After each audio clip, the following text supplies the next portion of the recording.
Donc moi je suis Alexandre Charon, le directeur régional de la Mutuelle Générale, donc pour la direction régionale Est, qui commence à Saint-Étienne et qui finit à Metz. Voilà, donc je suis ravi d'être parmi vous aujourd'hui pour un sujet qui nous intéresse en tant que mutuelle, puisque mutuelle veut dire aussi complémentaire santé et les régimes de prévoyance, donc en cas d'arrêt de travail, d'arrêt de décès. Et donc nous, ce qui nous intéresse surtout, c'est la santé de nos assurés. Qu'ils soient salariés, qu'ils soient dirigeants, qu'ils soient particuliers. Voilà, évidemment, il faut que les gens soient en bonne santé. Et c'est pour ça que nous sommes dans une mutuelle et que nous mettons en place un certain nombre de services et d'options pour permettre aux gens effectivement de faire de la prévention. Et l'alimentation est un des moyens d'être en bonne santé. Voilà, parce que vous allez voir, notre organisme, nous avons un corps humain, donc voilà, c'est une mécanique de santé, comme je l'appelle, qui est formidable. Encore faut-il la connaître, cette mécanique. Voilà, donc la santé, pourquoi c'est important ? Déjà, ça nous permet de vivre. Vivre en bonne santé, c'est quand même mieux que d'être en mauvaise santé. L'alimentation, comme je l'ai dit, est un des moyens. Et puis, c'est vrai que nous, la Mutuelle Générale, on a créé une filiale l'année dernière, vous voyez, en pleine crise, une filiale de services basée sur le bien-être des salariés, des dirigeants, des particuliers. Donc des services qui touchent à l'équilibre vie professionnelle, vie personnelle, qui touchent au télétravail, puisque voilà, c'est quelque chose qui se développe énormément depuis l'année dernière, bien évidemment, et que vos entreprises, vous êtes certainement impactés par aussi le télétravail, voilà, et qui touche à un certain nombre de choses, donc au bien-être, et le bien-être ou le mieux-être, puisque voilà, que ce soit professionnellement ou personnellement, il y a quand même un minimum de bien-être, enfin on l'espère, en tout cas on le souhaite aux gens, et donc nous on va sur le mieux-être. Et ces services permettent de le faire. Donc, par rapport à cette conférence, effectivement, l'alimentation, il y a une expression, vous la connaissez tous, je meurs de faim. Voilà, je meurs de faim, c'est-à-dire que quand on passe à table, je meurs de faim, donc effectivement, ça promet du plaisir, ça permet beaucoup de choses. En tout cas, c'est une expression, évidemment, qui met de l'appétit quand on arrive à table, aussi bien quantitativement que qualitativement, en tout cas, on l'espère. Maintenant, c'est quoi je meurs de faim ? Ça s'appelle une hyperbole. Une hyperbole, c'est une exagération de la chose. Je meurs de faim, est-ce qu'on meurt de faim ? Oui et non. Non, parce qu'il faut un certain nombre de temps avant de mourir si on ne s'alimente pas. Voilà, les grévistes de la faim, voilà, ils ne mangent pas. Je n'ai pas dit qu'ils ne boivent pas, il ne faut pas confondre manger et boire, mais on peut résister un certain nombre de jours sans manger. Notre corps est si bien fait que ça nous permet de rester en vie, et tant mieux. Voilà, donc il y a voilà, pour un adulte normalement constitué, on est à peu près à 80 jours sans manger, ce qui est quand même assez important. Évidemment, ça peut créer aussi quelques déséquilibres, donc je ne vous conseille pas de le faire, bien évidemment, mais il faut continuer à boire de l'eau, bien sûr. Donc c'est des grévistes de la faim souvent qui font ça. Il y a un record dans le Guinness Book, évidemment, en 71, donc une belle année. Voilà. Là aussi, je ne vous conseille pas de le faire, il partait de loin, mais voilà, 382 jours, c'est-à-dire plus d'une année sans manger, c'est quand même assez étonnant, très très étonnant. L'alimentation et le fait d'arrêter de s'alimenter, ça peut être aussi un moyen de revendication. On l'entend, les grèves de la faim, c'est exactement ça. C'est un moyen de revendication, c'est un moyen de pression aussi, voilà, pour des gouvernements en général, qui permet évidemment de faire passer des messages. Voilà, donc il y a des gens célèbres qui l'ont fait, comme Gandhi. Il y a plus récemment un réalisateur ukrainien, effectivement, qui l'a fait pendant 150 jours, donc c'est pas rien non plus. Il a arrêté de s'alimenter, et pas de boire, juste de s'alimenter. Mais ce qui est quand même assez courageux du coup. Mais voilà, l'alimentation est donc un moyen de revendication chez l'homme. Et dans le monde animal, ça existe aussi. Vous avez certainement des animaux domestiques. Vous l'avez peut-être aussi constaté, lorsqu'ils ont une blessure, par moment ils ne mangent pas. Donc on s'inquiète, mais c'est normal puisque eux ils le font d'instinct, très instinctif le monde animal. C'est pour réparer la blessure, voilà, réparer son corps. Le monde animal est beaucoup plus instinctif que nous là-dessus. Voilà, en s'arrêtant de s'alimenter, une fois que ça va mieux, hop, ils reprennent l'alimentation. Parce qu'en fait, quand on s'alimente tout le long de la journée, notre corps prend cette énergie dans ce qu'on lui apporte journalièrement. À l'inverse, si on ne lui apporte rien, le corps va prendre dans des réserves, encore faut-il en avoir un peu de réserve. Mais voilà, c'est pour ça qu'on peut tenir au moins quelques jours, même si on n'a pas beaucoup de réserves, parce que le corps va chercher de toute façon l'énergie au niveau de nos réserves. Voilà, toujours un petit peu. Pourquoi je mange? En fait, pourquoi on mange? En fait, dans le monde professionnel, on a besoin d'énergie pour fonctionner. Voilà, encore une fois, on a une mécanique de santé qui a besoin d'alimentation. C'est comme une voiture qui a besoin quand même d'essence ou d'électricité aujourd'hui pour fonctionner. Donc, dans le monde du travail, on a besoin d'une énergie pour être performant. On a aussi des tâches autres que professionnelles, personnelles, où effectivement, il nous faut aussi de l'énergie pour ça. Ça peut être des activités sportives aussi. On a peut-être des enfants dont il faut s'occuper, qui nous prennent aussi de l'énergie, parce qu'eux-mêmes ont beaucoup d'énergie. Et donc, oui, il faut s'alimenter. Il faut s'alimenter le plus sainement possible, bien évidemment. Alors évidemment, tout ça, c'est aussi en fonction d'une horloge biologique. Nous avons tous, en tant qu'être humain, une horloge biologique qui est faite à peu près de la même manière. Après, les horaires peuvent varier.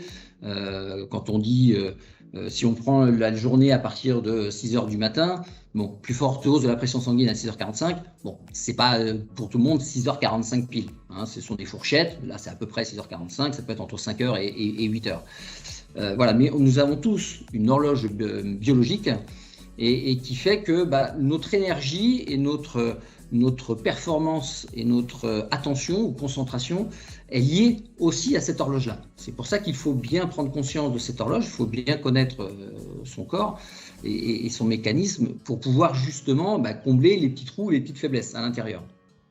Donc le matin, effectivement, on voit c'est entre 5 h et 9 h, là c'est 7 h 30, c'est l'arrêt de la sécrétion de mélatonine. La mélatonine, c'est quoi? C'est l'hormone du sommeil.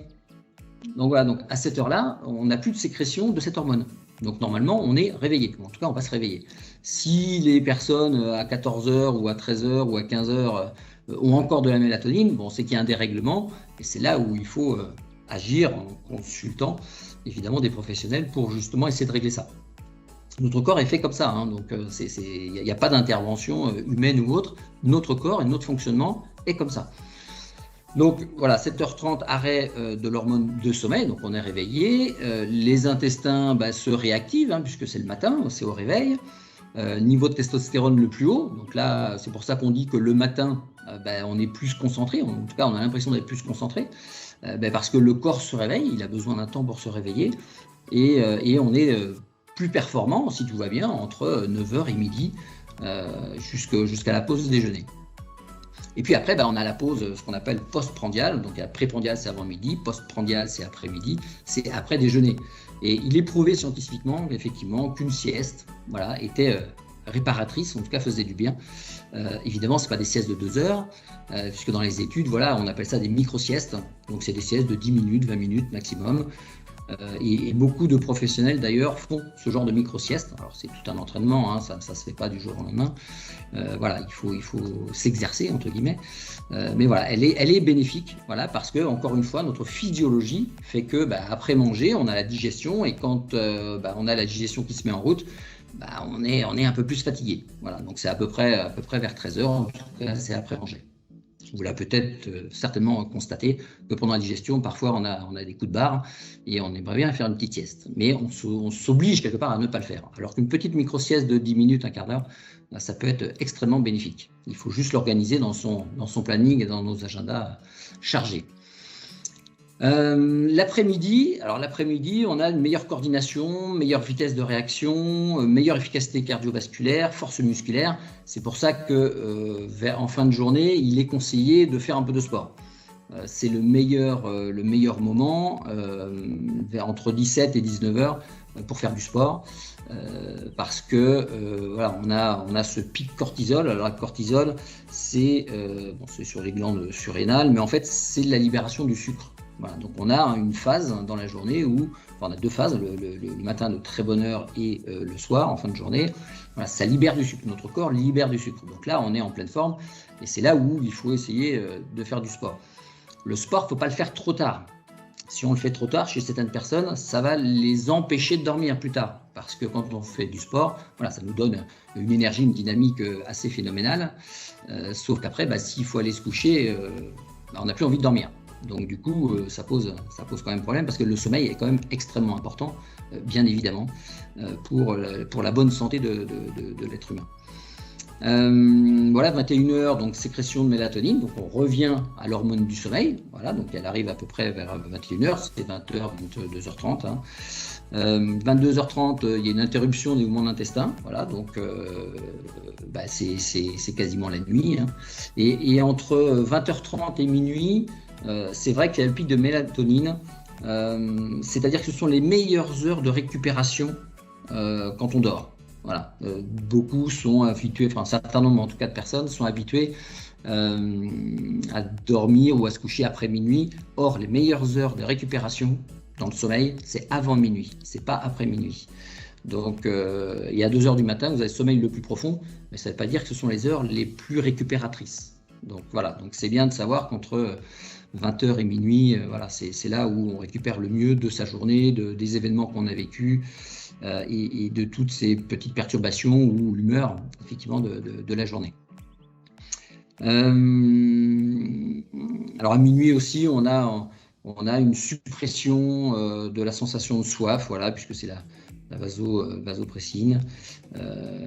Voilà, donc ça nous empêche d'avoir soif et donc de se lever, d'aller boire, puisque si on se lève la nuit pour boire, c'est que forcément derrière on va se relever pour aller faire ses petits besoins. Donc notre corps, encore une fois, il est bien fait, voilà, en fonction de cette horloge biologique, de nous permettre de dormir assez longtemps, puisqu'il faut dormir 7 à 8 heures voilà, par nuit, le plus calme possible. Et voilà, donc notre corps est bien fait, encore une fois. Donc il y a des hormones qui sont libérées à certaines heures, des hormones qui sont plus libérées à certaines heures, justement pour nous permettre ça. Et l'alimentation va venir justement permettre ce bon fonctionnement aussi, à partir du moment où l'alimentation, bien sûr, elle est saine, variée, équilibrée.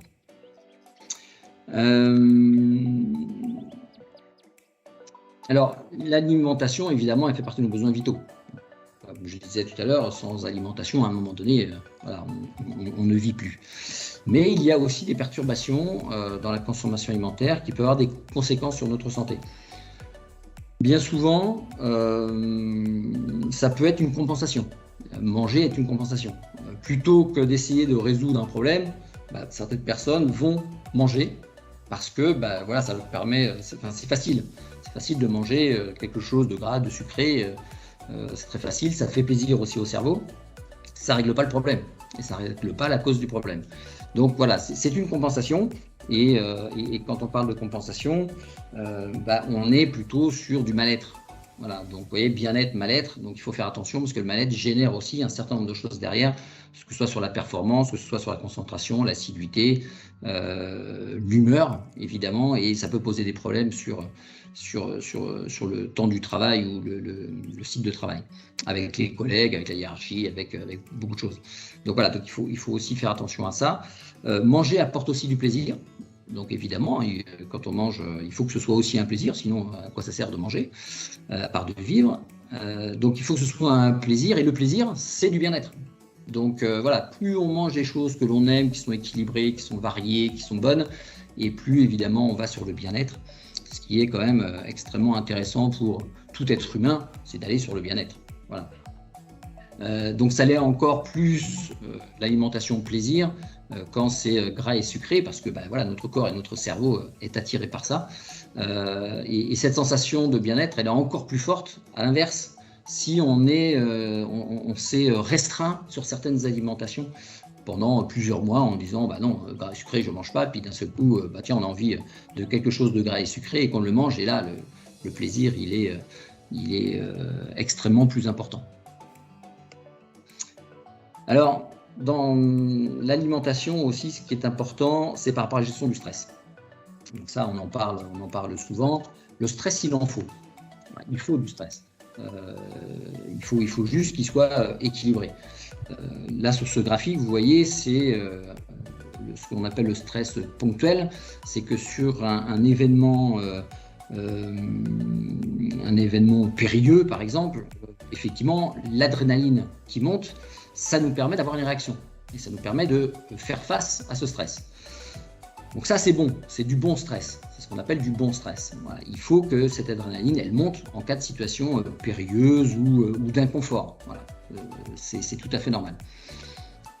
Après, le stress chronique, voilà, on commence à voir arriver des choses, donc certaines hormones ou autres, comme la sérotonine, et là, ça commence à avoir des conséquences, notamment sur le sommeil. Le magnésium, voilà, le magnésium, vous voyez la ligne du bas, le magnésium, lui, va s'effondrer. Et si vous continuez à avoir du stress régulièrement, vous arrivez dans la troisième colonne, qui est le burn-in, voire la quatrième, le burn-out. Voilà, donc pour ça que le stress, il en faut, mais pas trop longtemps, parce que ça a d'autres effets, évidemment, sur notre santé, avec ce pic de sucre, le cortisol, ce que l'on voit là, qui augmente, la ligne marron, et le pic de sucre, ça veut dire que voilà, on va se créer des réserves, on va prendre du poids, on va mal dormir. Voilà, donc il y a là aussi tout un tas de conséquences, évidemment, sur la durée. Ce qui est intéressant, c'est que voilà, le niveau de stress en bas et sur la gauche, le niveau de performance, voilà, il y a un lien entre stress et performance. Le stress est bon, encore une fois, il y a ce qu'on appelle le stress optimal. Donc sur le niveau de stress, voilà, on est sur la zone de performance, mais il ne faut pas que le stress dure, parce que s'il dure, du coup, on va tomber de l'autre côté, c'est-à-dire du côté du mauvais stress. Et là, effectivement, on va avoir des perturbations, ce qu'on appelle les perturbations émotionnelles, comme la fatigue, l'épuisement, la désorganisation, des sautes d'humeur. Avec les collègues, ça va poser problème, avec les hiérarchies aussi.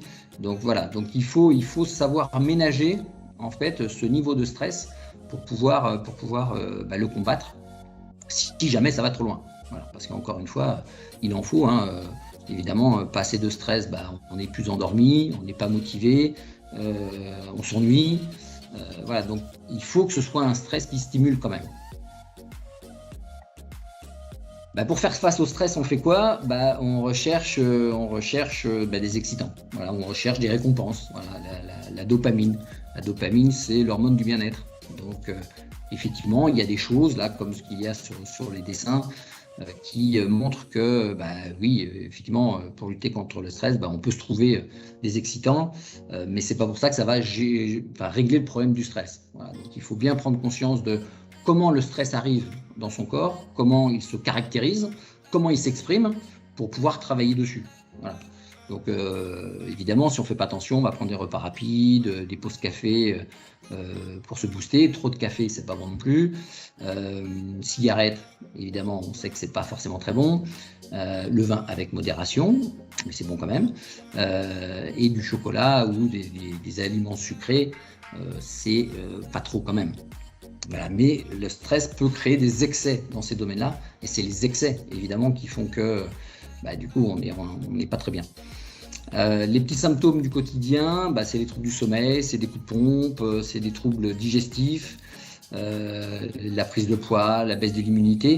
La baisse de l'immunité, c'est important parce que, comme vous avez vu tout à l'heure, le magnésium qui tombe, en fait, notre corps a besoin de magnésium, comme il a besoin de zinc également. Et le système immunitaire, il a besoin de ça. Et donc le stress crée une baisse de ce système immunitaire. Et donc notre corps humain est beaucoup plus sensible aux virus, et notamment là depuis l'année dernière on le voit par rapport au Covid. Voilà, il faut renforcer son système immunitaire parce que il est important. Voilà, et donc l'alimentation permet justement d'apporter du magnésium, d'apporter du zinc, d'apporter tout un tas de vitamines, de la C, de la D, de la 12, pour justement que notre corps soit vraiment équilibré et qu'il puisse réagir face aux événements extérieurs. Les inflammations à bas bruit aussi, comme les tendinites, les troubles ORL. L'ajustement physiologique, alors ouais, ça effectivement, quand on mange, on a un pic, effectivement, on libère de l'insuline. Voilà, c'est du sucre, donc on libère de l'insuline. Si on bouge, ça va. Si on ne bouge pas, et à force de ne pas bouger, en fait, on forme des réserves. Donc on peut avoir des réserves. Et donc à un moment donné, c'est un peu le cycle infernal, c'est-à-dire que j'ai faim, donc je mange. Et donc hop, je recommence la courbe. Et ça, à un moment donné, c'est ce qu'on appelle de la synthèse brutale d'insuline. Ça va créer de la fatigue. Et donc la fatigue, on revient à ce qui était avant, c'est-à-dire un problème de sommeil, problème d'humeur, problème de beaucoup de choses, problème de performance. Donc c'est pas, il faut éviter de faire ce genre de choses. puisque c'est pour ça qu'il faut manger équilibré et pas que sucré ou gras. Est-ce qu'on mange parce qu'on a faim? On peut manger quand on n'a pas faim. Voilà, ça peut arriver. En fait, il y a 4 personnes sur 10 qui déclarent manger plus en situation de stress. Voilà, donc c'est pas parce qu'on a faim, c'est pas parce qu'on mange qu'on a faim. Comme je le disais tout à l'heure, le stress, oui, on peut compenser le stress, on peut compenser la cause d'un problème par le fait de manger. Voilà, c'est humain, je dirais, puisque ça peut arriver à beaucoup de personnes. C'est plus facile de manger que de gérer son problème. Donc voilà, c'est ce qu'on appelle un vécu émotionnel, parce que c'est réconfortant. Voilà, manger certaines choses qui font plaisir, c'est réconfortant. Donc c'est une bonne chose. Mais voilà, attention encore à la continuité ou à la récurrence du phénomène. Parce qu'on vit tous des moments difficiles, sauf qu'à un moment donné, il faut quand même créer... il faut prendre conscience de ces problèmes, de la cause de ces problèmes pour essayer de les soigner ou de les surpasser, parce que sinon on retombe dans la courbe de tout à l'heure avec le stress qui dure et à un moment donné on se fragilise au niveau de la santé. Donc le stress, c'est un mécanisme de survie, qui date depuis très très longtemps, puisqu'on a des cerveaux reptiliens. C'est je mange ou je suis mangé. Donc évidemment, c'est un pic hormonal en adrénaline, c'est ce qu'on a vu tout à l'heure. Donc on a le rythme cardiaque qui augmente, comme je vous disais, c'est comment arrive le stress, comment il s'exprime. Ça peut être un rythme cardiaque plus élevé, une tension artérielle plus élevée, on envoie un maximum de sang dans le corps, du glucose, parce qu'il en faut, et de l'oxygène, pour justement développer aussi une réaction. Face à une situation très périlleuse, vous avez des gens qui sont prosternés, donc auquel cas c'est pas bon non plus, mais vous avez des gens, face à une situation périlleuse, on prend les jambes à son cou et on s'en va. Sauf que pour ça, il faut une alimentation du rythme cardiaque, de la tension artérielle, de l'afflux de sang, etc. En contrepartie du stress, évidemment, ça diminue évidemment le système immunitaire, parce que ça le fragilise, notre système immunitaire, donc il faut faire attention. L'appareil de reproduction aussi, et la production de dopamine. Voilà, on diminue la production de dopamine. La dopamine, c'est l'hormone du bien-être. Donc il faut faire attention parce que, comme je le disais, bien-être, mal-être, vous faites bien la différence, évidemment, entre les deux. Donc c'est important. La vie professionnelle, la vie familiale, il y a beaucoup d'événements extérieurs qui peuvent nous amener du stress. Donc il y a quelque chose qu'on appelle la kata, c'est café, alcool, tabac. Donc les 3 associés, c'est la kata. Pas besoin de vous dire ce que ça veut dire. Avec exagération, c'est pas bon, évidemment. Trop de sport ou pas de sport, c'est pas bon non plus. Donc tout ça va recréer du stress ou faire perdurer ce stress. Donc il faut absolument travailler là-dessus, parce qu'on a des réactions physiologiques qui font que, on peut se créer une situation désavantageuse, ou en tout cas pas bonne, assez facilement. Donc il faut bien prendre conscience de son état physiologique et réagir justement par rapport à ça. Donc par rapport à l'hyperglycémie, l'irritation, la nervosité, ce que je disais tout à l'heure, l'hyperglycémie, c'est trop de sucre. S'il y a trop de sucre, effectivement, ça va nous créer une agitation trop importante, et ça va agir, effectivement, ça va alimenter en tout cas le stress. Donc ça va avoir une interaction sur la perturbation de l'influence au travail. Donc évidemment, ça crée beaucoup de problématiques derrière dans les entreprises. En cas de stress permanent, on va épuiser notre corps, puisque, comme la courbe le montrait tout à l'heure, on va épuiser nos systèmes immunitaires, on va épuiser nos organes, que ce soit le foie ou les surrénales, et donc on va diminuer l'activité de la thyroïde, et ça c'est pas bon, puisque on sait que la thyroïde c'est aussi un organe important. Diminution du métabolisme, en général. Et donc, la conséquence, c'est la prise de poids, c'est le manque de sommeil, la baisse de l'immunité, encore une fois, système immunitaire. Donc, et on va perdre en efficacité. Que ce soit professionnel ou personnel, on va perdre en efficacité, on va devoir s'absenter. Il y a tout un tas de mots MAUX derrière qui fait qu'il faut vraiment lutter contre le stress. Et l'alimentation est un moyen de lutter aussi contre ce stress. Le petit déjeuner, en termes d'alimentation, en fait, le matin, il faut prendre un vrai petit déjeuner. faut essayer d'éviter de ne pas petit déjeuner. Donc c'est un vrai petit déjeuner qui est riche en fibres, en protéines. C'est pour ça que là vous voyez un certain nombre d'aliments que vous reconnaissez bien évidemment, pauvre en sucre rapide ou pas. Ça dépend ce que vous faites derrière le petit déjeuner. Si c'est une activité intense, pour ceux qui font de la course à pied par exemple, vous voyez que dans les ravitaillements, il y a de l'orange. Voilà, donc c'est bien du sucre rapide. Donc voilà, selon ce que vous faites, sucre rapide ou pas. Mais il faut un vrai petit déjeuner qui soit riche en fibres et en protéines. Ça c'est important. Parce que c'est ça qui donne l'énergie du matin à notre corps pour pouvoir mieux fonctionner. Midi, je gère, 17h, je craque. Si le midi, on ne prend pas un vrai déjeuner, mais qu'on prend une petite salade comme là, légère, qui est très belle, hein, c'est vraiment très appétissante, le problème, c'est que ça ne va pas nous apporter tout ce qu'il nous faut pour notre corps, pour notre organisme. Et donc, à un moment donné dans la journée, on va craquer parce que, bon là, c'est des barres de céréales, ça va, mais on peut craquer sur autre chose, et c'est ça qui n'est pas bon. Voilà. Donc, il faut vraiment une vraie pause déjeuner, avec du pain, des féculents complets, des protéines, comme de la viande, le poulet, etc. Des légumes, un produit laitier, un fruit, mais en tout cas une vraie pause déjeuner. Voilà. Il n'est pas recommandé de sauter la pause déjeuner. Le dîner, alors là, le dîner, il faut des choses assez légères qui permettent de bien dormir. L'alimentation joue sur le sommeil, hein, comme on l'a vu tout à l'heure.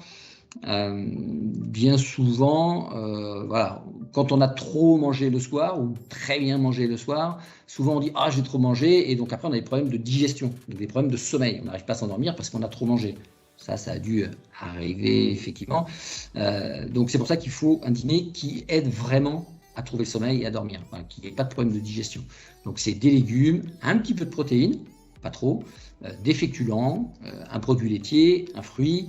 Voilà, ça c'est important. Il faut vraiment, vraiment que le sommeil est lié aussi à ce qu'on mange. Hein, donc il faut faire attention là-dessus. Il faut être assez conscient de ça. Les goûters, faut-il goûter ? Oui et non.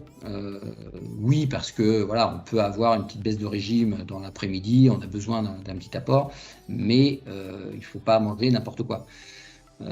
Donc, dans les goûters, voilà, il est plutôt déconseillé de manger des biscuits et des fruits. Par contre, des fruits oléagineux, oui. Donc, ce sont les amandes, les noisettes, voilà, tous ces fruits secs qui sont très bons d'ailleurs en termes d'apport d'énergie. Tranche de pain complet, un carré de chocolat, une boisson sans sucre, voilà, tout ça c'est possible. Donc, oui, sur les goûters, mais là aussi, quelque chose qui apporte vraiment de l'énergie et non pas des choses inutiles. Concernant le travail posté, alors il faut essayer de respecter au maximum les horaires des repas habituels. Le petit déjeuner au retour du travail le matin, voilà, si on a travaillé de nuit, le matin on arrive, il faut prendre un petit déjeuner, il ne faut pas se coucher tout de suite, il faut prendre vraiment le petit déjeuner. Un repas équilibré au réveil, voilà, ça c'est important, parce que selon l'horloge biologique, voilà, on a vu qu'il fallait quand même un certain nombre d'apports. Donc c'est important de prendre un repas équilibré, comme je disais, et comme les photos le montraient tout à l'heure. Un repas équilibré avant la prise de poste, le soir, là aussi c'est important. Comme on va travailler, du coup il faut qu'il y ait cette énergie qui a été prise avant pour que pendant le travail, cette énergie, le corps prenne cette énergie-là. Donc c'est important de manger aussi avant la prise de poste, un repas équilibré. Et une pause, pourquoi pas, mais sans sucre, mais plutôt riche en féculents, complets et protéines. Voilà. Donc, il faut bien respecter ce cycle de petit déjeuner, repas midi, repas soir, pause pourquoi pas. Voilà, le respect des repas habituels en fait. Quelques bonnes habitudes à prendre sur l'alimentation pour être en bonne santé. L'alimentation, il faut qu'elle soit évidemment du plaisir et qu'elle soit saine, parce que encore une fois, on est sur de la libération de dopamine, donc libération de l'hormone du bien-être. La chose importante, c'est que l'alimentation vient alimenter notre organisme, donc notre microbiote. Je parlais de système immunitaire tout à l'heure, il y a aussi le microbiote, et il y a de plus en plus d'études qui montrent que notre second cerveau, c'est le ventre. Voilà, donc c'est-à-dire les intestins, l'estomac, voilà, tout ce qui nous fait fonctionner. On a des milliards de bactéries, on a 100 milliards de bactéries dans le tube digestif. Donc voilà, il y a des choses importantes et l'alimentation vient nourrir évidemment tout ça. Donc il faut que l'alimentation elle soit la plus saine possible. Et en plus, si on a du plaisir à le manger, c'est, voilà, vous vous en doutez bien, c'est extrêmement intéressant. Alors, il y a aussi le fait, les conditions dans lesquelles on absorbe la nourriture. De plus en plus, on le voit. Vous savez, je le fais aussi de temps en temps et j'en prends conscience, donc j'essaie d'arrêter de le faire. C'est quand on mange un peu sur le pouce le midi, parce qu'on n'a pas forcément le temps, c'est de manger en regardant son téléphone, en lisant des mails, en lisant, en tout cas en faisant autre chose. Et en fait, ce qu'il faut essayer de faire, c'est de manger en pleine conscience. Parce que le cerveau, il a besoin aussi de s'apercevoir ce qu'il mange, la quantité qu'il mange, le goût que ça a, etc. Et notre microbiote aussi. Sauf que si on ne le fait pas, ben en fait, notre cerveau ne prend pas conscience de ce qu'on a mangé. Et donc, dans la journée, on a l'impression d'avoir toujours faim. Et ce qui n'est pas vrai, puisqu'on a déjà mangé. Donc voilà, donc il ne faut pas leurrer son cerveau. Et c'est important de ne pas faire autre chose quand on mange. Voilà. On se concentre sur ce qu'on mange, sur le goût, sur la sensation, le ressenti. Voilà, donc c'est un petit exercice peut-être qu'il faut faire parce que, bah oui, on peut être perturbé par voilà, des choses un petit peu extérieures que l'on fait et qui nous évitent de prendre cette conscience-là. Évidemment, il faut s'assurer aussi d'une bonne alimentation, voilà, la plus saine possible, encore une fois, tout au long de la vie. Alors, il y a des âges, hein, il y a la jeune enfance et puis il y a le 3e, voire 4e âge, où là aussi, il faut faire attention à l'alimentation, puisqu'il faut qu'elle soit la meilleure possible par rapport à notre organisme qui vieillit si on est dans le 3e ou 4e âge. Donc, voilà, il y a des choses importantes aussi.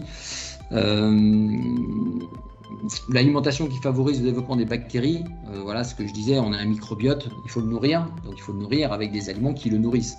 Donc voilà, c'est important d'en prendre là aussi conscience et de faire en sorte que ce soit, voilà, qu'on ait que des bonnes bactéries et pas des mauvaises bactéries qui se développent, quoi.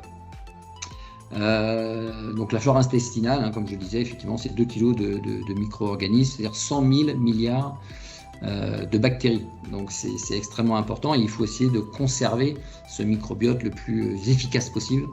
Et l'alimentation joue évidemment un rôle extrêmement important. La flore, elle joue un rôle dans la digestion et l'immunité, hein, le fameux système immunitaire. Donc c'est pour ça aussi que l'alimentation est extrêmement importante sur ce point-là, et on l'a vu aussi par rapport à l'année dernière et encore cette année. Donc le rôle alors des salariés, mais de tout le monde en fait, de tout être humain, c'est devenir actif de sa vie, peut-être changer son alimentation. Il y a des gens qui sont plutôt sur du fast-food que sur de l'alimentation un peu plus saine. Donc voilà, il y a peut-être un effort à faire là-dessus. Il y a aussi voilà, quelques pratiques qui permettent aussi de refaire fonctionner ou de débloquer le corps sur la libération de l'énergie. Donc il y a de la réflexologie, sophrologie, méditation, yoga, voilà. Tout ça, ça permet aussi de gérer le stress en même temps. L'alimentation est un moyen aussi de gérer le stress, mais l'alimentation peut être aussi, comme je le disais tout à l'heure, un échappatoire à la résolution de problèmes. Donc voilà, il faut faire attention à ça. De l'activité physique, il faut toujours un peu d'activité physique, surtout dans cette période de télétravail assez accrue. Voilà, il ne faut pas rester derrière son écran toute la journée sans bouger, parce que forcément à un moment donné ça va créer aussi quelques problématiques de troubles musculo-squelettiques ou même d'alimentation au niveau des organes, des aides par les plantes, voilà. Le rôle des employeurs, parler aux employeurs aussi en bas à gauche. C'est important aussi que les salariés communiquent. C'est-à-dire s'il y a un problème voilà, lié à l'alimentation, voilà, il y a des entreprises, alors vous qui êtes dans le milieu en plus de l'alimentation, ça doit vous parler. Voilà, il y a peut-être des choses à mettre en place ou à changer dans les entreprises, si vous avez des restaurations collectives, etc. Voilà, je pense que vous faites certainement très attention au système alimentaire. Donc le rôle des employeurs, bon, c'est de donner accès à l'apprentissage, c'est-à-dire que les gens puissent comprendre et apprendre. Et l'OMS, depuis 1946, définit la santé comme un état complet de bien-être physique, mental, social, et qui ne consiste pas seulement en une absence de maladie ou d'infirmité. Vous voyez, c'est 1946, ça ne date pas quand même d'hier sur la santé. Et depuis 2010, il y a le Code du travail en France qui stipule que l'employeur doit prendre les mesures nécessaires pour protéger la santé physique et mentale des travailleurs. Donc l'alimentation fait partie de cette santé, de toute façon. Et puisqu'on parlait de dopamine et d'hormones de la dopamine, c'est-à-dire l'hormone du bien-être, voilà, il faut savoir que voilà, il y a eu quelques études sur le bien-être liées à la performance, puisqu'évidemment on travaille dans des entreprises. 90% des dirigeants et des salariés sont d'accord pour affirmer que la santé contribue à la performance de l'entreprise. Ouais, 90%. Donc, comme quoi il faut faire attention à ce bien-être. 85% des Français estiment que l'employeur ne s'implique pas dans leur bien-être au quotidien. Bon, voilà, donc c'est encore assez conséquent. Ça change, évidemment, ça change, mais il y a encore du travail à faire. Une entreprise dont les salariés sont épanouis est 43% plus productif que la moyenne. Voilà. Là, il y a beaucoup d'études là-dessus, où tout est pris en compte. Hein. Ce n'est pas que l'alimentation, mais tout est pris en compte, dont l'alimentation, pour notamment les restaurants d'entreprise. Et c'est vrai que les employés sont en moyenne 86% plus créatifs et déploient 65% plus d'énergie dans leur travail. Donc il y a tout intérêt pour une entreprise d'être sur ce sujet du bien-être, parce que oui, il y a plus de motivation, il y a plus de créativité, plus d'énergie libérée au travail. Et en contrepartie, hein, c'est la contrepartie du bien-être, c'est quelqu'un qui est en mal-être avec des absentéismes répétés, etc. Ça peut coûter 4 000 € par an et par salarié, soit secteur public ou privé. Donc voilà, donc ça a un impact quand même en termes de coût. Donc ça vaut le coup effectivement de faire attention à cette alimentation. Voilà, donc j'en ai fini pour voilà, ce point sur l'alimentation. Je pense que ce qu'il faut retenir, c'est que l'alimentation, elle doit être équilibrée et saine, pas exagérée, parce que ça joue sur l'émotionnel, ça joue sur la physiologie, et après vous aurez des salariés évidemment encore plus performants, encore plus dynamiques, encore plus motivés pour vos entreprises, si au moins cette thématique de l'alimentation est bien gérée.